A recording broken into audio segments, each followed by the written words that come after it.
everyone, and welcome to The Impossible. I am your co-host, Austin, and we're here for another portion of our series of Parts Unknown. So, for today, I wanted to discuss something that I've had to keep in mind for this past month to stay steady with, keep steady with, keep the boat afloat, and be very cognizant of what I'm doing, how I'm doing it, and ultimately why I'm doing it. So for this past month, I've had to focus on a lot of risk management. Managing how my actions may cause some risks, what their benefits are, what are the consequences. As you may know, but if you don't, I'll share it again. I have recently gone through a autologous stem cell transplant. So this is a situation where I go in and receive 6 days in a row of chemo. It's high-dose chemo that I then subsequently have an infusion of my own stem cells. That's what the autologous portion is for, to basically revive my bone marrow to produce cells. Because if that wouldn't happen, the amount of chemo that I went through in those previous 6 days would kill me. So I've had a month of that, and that was December 23rd was the marking of that month. And then for this past month here, I've been in recovery mode. And with that recovery comes a lot of risk. Comes with a lot of focus. Comes with a lot of anxiety. Comes with a lot of questioning. But ultimately it comes with a lot of management of the cost to benefit ratio of not only big decisions, but every decision that I take throughout every single day. And so this past month it's been a bit hectic. There we go. As we may discuss that too. So in this past month, I've been having to take each day as its own very important and very crucial day, moment by moment, and really making sure that I'm approaching the day with ease, with awareness, but also with a bit of pushing the envelope, I would say. So within the first week, I really wanted to make sure. I mean, the first week here was, starting December 23rd and then going through New Year's. And so for a lot of people, that means that you get, you're spending time with family, with friends, and, really kind of pushing the envelope in various ways, of your body's, potential, and your immune system and your CNS and maybe lots of other things. But for me, that meant some isolation. That meant I was, by myself for the majority of that time. I did spend a couple of days with one good friend of mine, but I still had to be extremely cautious of what we did and how we did it and for how long. Walking, visiting a restaurant, asking to sit aside from the crowd, and just really trying to keep those costs, risks to benefits, and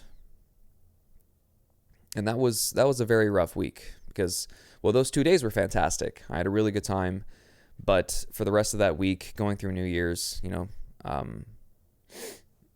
pretty much by myself, for that portion, which was required. This it was important for me to start thinking about how I wanted to reintroduce my immune system to certain factors, certain environments, but at the same time, I had to, excuse me, I had to keep myself to the side, to give it that rest, to give it that recovery, because, going outside for 15 minutes in the cold, maybe your immune system, let's say these are not true. I'm just using this as an analogy. These are not facts. I'm just saying, let's say 15 minutes of outside in the cold, you need a half hour to an hour for your body to really recover from that. Let's just say that. What I'm looking at is a multitude of time longer for my immune system to recover from such an event, such a medial event to us in our daily lives. So I had to really be careful with that. I had to, if I went for a walk, my hemoglobin was down, in the 8s and the 9s. So I had to keep the walk short. And then I had to take a nice long break after that walk, not only because of the immune system and I would get some sniffles or something like that after a short amount of time out in the cold, but at the same time, because of the hemoglobin and because of other blood markers, I had to sit down because I was out of breath and out of energy. And so these, there's a multitude of factors that I'm having to look at here, but I'll try to keep it to the immune system as much as possible. And so this was a bit to get through. I really found myself struggling mentally, physically. The physical struggle is what caused me to mentally struggle, because I had gotten so used to, I had a condition, my conditioning and my cardio base was enough that I could get through a half marathon, without killing over. I had a really good base set, and to come into these weeks here, knowing that a 5 to 10 minute walk, like post meal, would really kind of put me down in the dumps almost. Like physically, I would sit there and shake and be breathing heavy well after I would be finished with the walk, and then ultimately found myself, starving to get some food in, to get some energy back in. And that led to a difficult first couple of weeks for this past month. I will say that, so, and going into the second week, so we're into January now, and I was really, really wanting to start pushing the envelope in some of the environments that I have always found myself in. So, I had to start thinking about how I wanted to reintroduce myself back into the gym. I didn't want to push that because that's obviously, germ heaven, I guess we can call it, or germ haven. And so it's those kinds of environments that I really, really, really need to be careful with. And that was my thought going through that time. I was nervous. I was going through a mental circus, through mental gymnastics, just to try to, think about what, with the blood work reports, what am I looking at here? Is my immune system looking good according to those reports? So therefore that can mean that I can get out to an environment as such. Like walking outside, you're not, I'm not walking, in a group of 20 people and we're all huddled up. I'm walking by myself outside to then, touching weights, touching dumbbells, touching barbells, potentially, and then, touching my face, touching the rest of my body. And it's those kinds of interactions that I had to be extremely careful with. Stuff that, again, you would take for granted when you're in the gym prior to a situation like this. Just in daily life. So again, I had to be very mindful of that risk management. And so I came down here back to Belpre for the weekend to record that first coming back podcast. And that is when I wanted to reintroduce myself to the gym.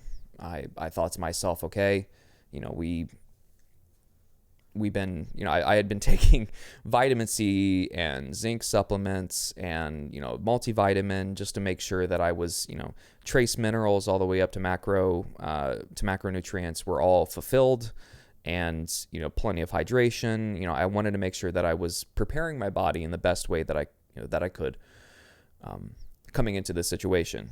And because I knew that I'm not, this is not a situation to where I'm going to go to the gym owner and say, hey, by the way, can you tell everybody not to come for this period here? I'd like the gym to myself, and can you sanitize the whole place by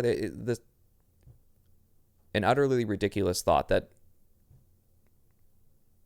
could come up to one's mind. It didn't come up to mine because I couldn't dream of asking of that. But it's little things like that to what I was told and what was recommended to me in this situation from others. And little things like that, I couldn't imagine trying to ask for that. It's ridiculous. And so I knew that I knew the situation that I was coming into, and I and that's another reason why that I was so confused about this recommendation, is because I need to get adjusted back to the environment of how it is, not how I want it to be, not how you want it to be, but how it is. That's the environment that I'm used to. So why on earth would I sanitize the whole place just for me? Ridiculous. So I got here over the weekend, and we went to the gym, and it was a really good time. I had a fantastic time, and I felt phenomenal. Well, I was sore. I was definitely sore. That was a guarantee. I knew I was going to come out of it sore, but I wanted to come out of it without having wrecked my immune system, without having wrecked my CNS. I didn't want to. And this was also a doctor's recommendation of, like, when you go back to the gym, please don't try for any PRs anytime soon. So don't go to the max.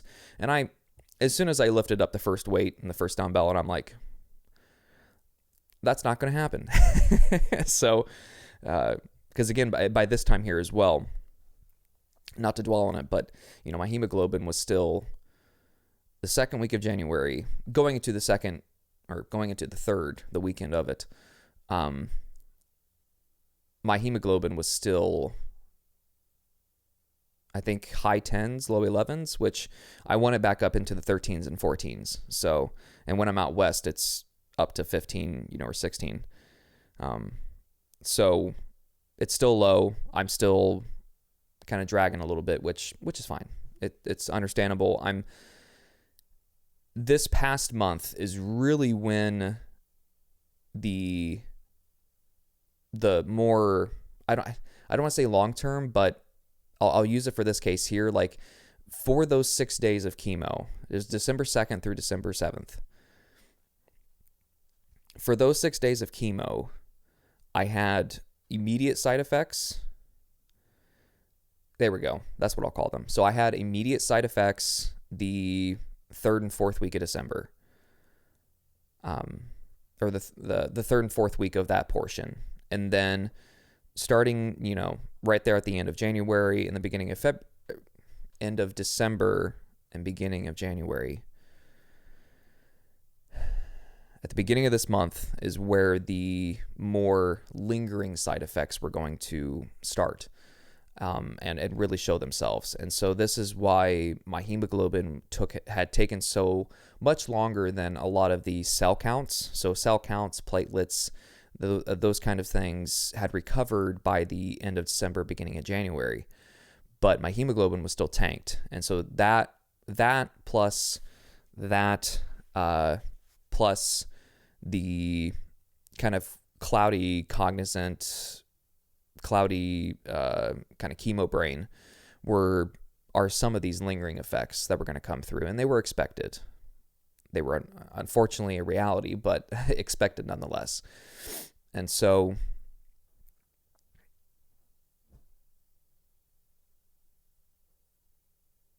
oh, yes. So when I come to train, the end of week 2 going into week 3, I knew that I was going to be a bit sluggish performance wise. I was going to be a bit sluggish recovery wise, and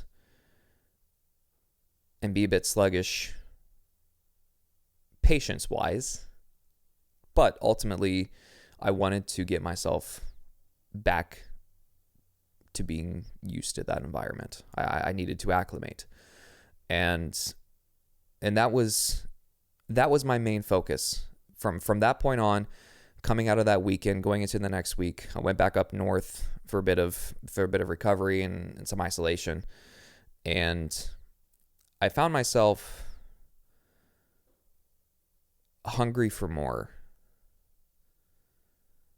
I came out of that weekend, again, I was sore, expected, I got in plenty of protein, but I didn't really feel that bad, symptomatic wise in terms of the immune system, other than just the soreness. I didn't feel like I got a cold. I didn't feel like I got, any type of like infection or anything like that, which, it sounds a bit crazy, but even just simply being in those environments, I'm at high infection risk. So I had to really, again, be aware of those situations.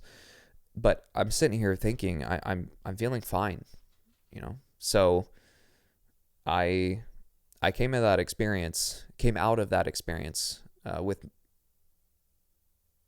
my head held high. I was feeling pretty good, and I wanted more. So I started drilling in my head, the word acclimation, and I wanted that. I wanted that to be a focus of mine and then these past 2 weeks, coming into what is now yesterday, January 20th, which was my 1 month follow-up from the end of the BMT portion. So the third week comes around, I'm up north, I'm recovering, and then I come back down here for another weekend, and we get another podcast recorded. We go to the gym again, and I'm feeling phenomenal, even better. I still felt a sense of a bit of hesitation and a bit of soreness, I suppose, but mentally and immune wise, I felt phenomenal. I felt really, really good. And at this point here, I said, okay, well, let's introduce myself to another environment. And I went to, when I went back up north, I went to a local, it's an Anytime Fitness in the local area there that I frequent that's where I go to when I'm in that area. And so I got in there, and, with Anytime Fitnesses or Planet Fitness, they definitely do. They really push for taking the sanitized wipes around and, cleaning up before. I do before and after. I use a machine or a weight or something. And so I got there to do that, worked out, trained with an old friend, and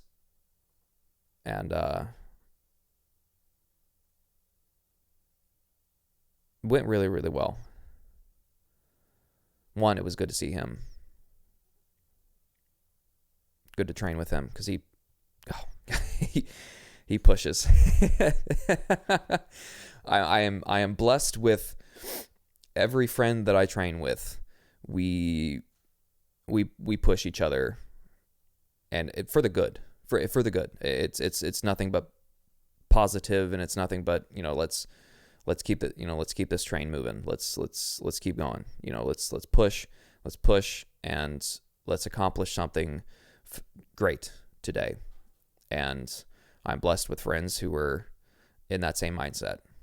And so got a couple of good training sessions in, and felt really, really good. Felt phenomenal coming out of those. And again, my immune system was just fine. So these, this cost to benefit is I'm going in hoping that I don't get an infection or just get sick, anything like this. The temperatures are dropping, but I'm taking care of myself in the recovery phase. I'm taking care of myself nutrient-wise. I'm getting a lot of protein in, a lot of water in, and then a lot of vitamins and minerals in. And so I really found myself coming into this last weekend here to my appointment yesterday, to the 1 month follow-up, in really good spirits. I thought the acclimation had gone really well so far. It's a very long journey. I have a very long road ahead of me, and that was made very clear and apparent yesterday with the departments that I had met. But I did find myself a bit anxious because and it was, of course, what's the word? It was ridiculous for me to think that this would have been possible. It was a waste of time, this little bout of anxiety, but I was somewhat concerned about, reporting all of the acclimation that I had done, over this past month, and having my oncologist, upset with me, and my BMT nurse coordinator upset with me. And now I'd kept in contact with daily blood work with my BMT nurse, and who she's phenomenal. She's been phenomenal. She's just a phenomenal person, and really took care of us and me coming through this entire process. And I kept up with her, and they're all very aware that I pushed the envelope. My oncologist that I have up there, I've been a patient of hers since May 2022. So she's gotten to be aware of my propensities and my willingness to listen to directions and push the envelope. So I don't know why I went into yesterday, January 20th, with a bit of anxiety, but I did. And I reserve that right to feel that, to feel human every now and then. And so the weekend coming into it, I was up in Cleveland, spent time with a very close friend of mine, and that was, a brilliant time. We went out, and Sunday I got some schnitzel at Das Schnitzelhaus, and got myself some Käse Schnitzel with some Spätzle and some sauerkraut. It was such a good time, and it was a absolutely brilliant time. But we also just recovered, took it easy. I didn't want to. It was also cold and snowing a lot up in Cleveland, so we it's not like we were out running the streets, but it was a nice time to just relax at the house and really kind of get prepared for yesterday. And I went in, and I'd like to talk more about this with Matt here. So I think I'm going to shy away from talking about the day in specific, but it was a really good day.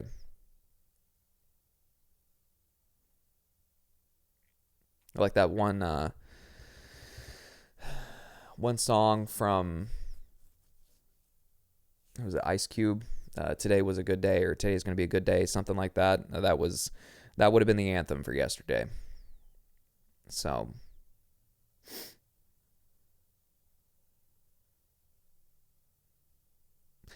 when it came to risk management for this past month,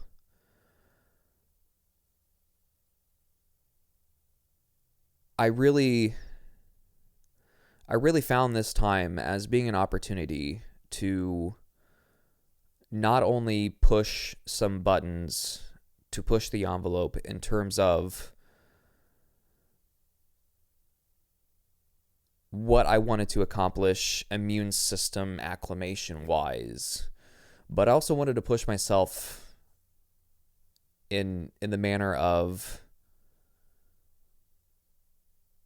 keeping that daily goal, or keeping that goal in the daily setting really on my mind, and to fight with a lot of that inner critic during that time, because I have undermanaged that inner critic. But during this past month, I had flare-ups to where I found that inner voice really making it known that I had maybe pushed a little too far with some of my acclimation techniques. And so there were a lot of, there were not a lot. There were a few days, I would say one maybe 2 days a week starting off there, that I found myself in this sort of hamster wheel of anxiety and worry that I had just done something that could potentially harm my future, harm the progress that I had made up until that point. And that, and having those feelings, again, it's okay. It's okay as long as you're able to find yourself hearing that inner critic, hearing that inner voice, listening to what it has to say. But then you need to be sat down, prepared, pen and paper maybe, or phone and keyboard, or laptop and keyboard, whatever, however you want to manage or to approach that portion. But you need to be willing to write down whatever comments made sense, whatever comments may hold some truth to them, because hopefully they're not all lies coming from your inner critic. A lot of them are going to be lies, or at least stretches of the truth, exaggerations of the moments that you're kind of recollecting and analyzing. Some of those comments are going to be false. They're going to be trying to push you into a direction that is not beneficial for you and not positive at all. And that's some of the job of that critic. I mean, it needs to play the devil's advocate. But some of the comments that inner voice makes are probably true, are not exaggerating the situation, not exaggerating a certain moment that you're analyzing. And so you need to be willing to engage in a, in a meaningful discourse with that voice. And for me, I just that's where I go to pen and paper. I write down any concerns of that inner voice, or just concerns of mine. I write them down, and I really look at them to see if that is a problem. If that's, let's say, in a writing, let's say out of the 5 or 10 comments that you have, a couple of them, are legitimate criticisms of choices that you have made that could have whatever impact they may have. That's okay. That is you coming to the realization that, and it's ultimately just a constant daily reminder, at least for myself, that I'm not perfect, and I am human, and I have human emotions, and those emotions need to be heard, and that inner voice needs to at least have some attention made to it, because there may be some things that you didn't catch in the moment that you catch now in this analysis that that really do mean something and have some power behind them and have some potential, but ultimately have some, I don't know if I said this already, but meaning behind them. You need to be willing to listen and be willing to accept those criticisms. And for me, the majority of the time, vast majority of the time, I find those few, and I really, that's where you take that, and the key to optimization is that you can take those justifiable criticisms and you're able to put them into action going forward. That's that flip of really being on the course for optimization, being able to really make those adjustments to your life. Excuse me. Is being able to take those and put them into action. Take the criticism, realize its potential, realize and then study what you could do to turn that into a positive potential. Find how it impacted you and realize of what its impact is on your end goal. Find a way for it to be able to help you towards that goal, and you're on your way to really making that journey worth it, making that journey towards your end goal, and ultimately making that journey towards being impossible possible. And all I ask for you to do in those daily struggles, in those daily criticisms and discourses and debates with yourself, is that you come out at the end of it knowing that you can be a better person, being in the mindset, knowing that you are a better person, and just come out on top smiling. Because one thing that I'll say now, and that I will continue to say for the rest of my life, is that I'm extremely thankful to be alive right now.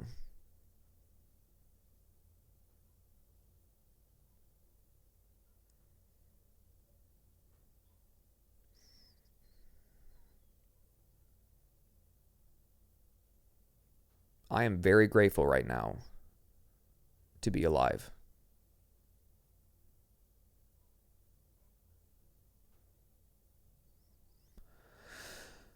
The plan is that I'm done with cancer.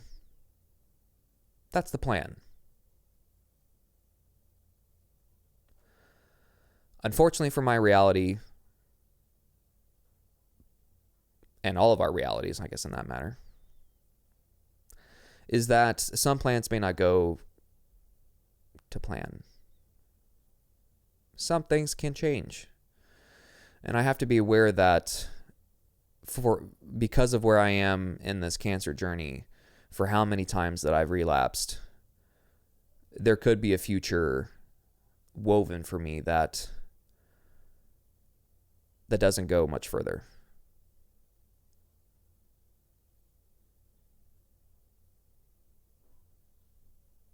And I have to be okay with that. I have to be okay with that. This is not a future that I need to completely ignore and to slide off the desk, let it sit on the floor, and just, have that sort of violent tenacity being so intimidating there on the floor, and I just kind of have to, I just need to avoid that. No. That's a reality that I have to face. That, it's a reality that is possible. But the plan moving forward is that I'm eternally grateful every single day to be alive and to have this opportunity to optimize, to be grateful for those that I have around me, to be grateful for you, and to be grateful to be able to chase the impossible. Because us here at Impossible Performance are building a culture of strength, fostering a spirit of growth, and constant pursuit of the impossible. Take care, and as always, be impossible.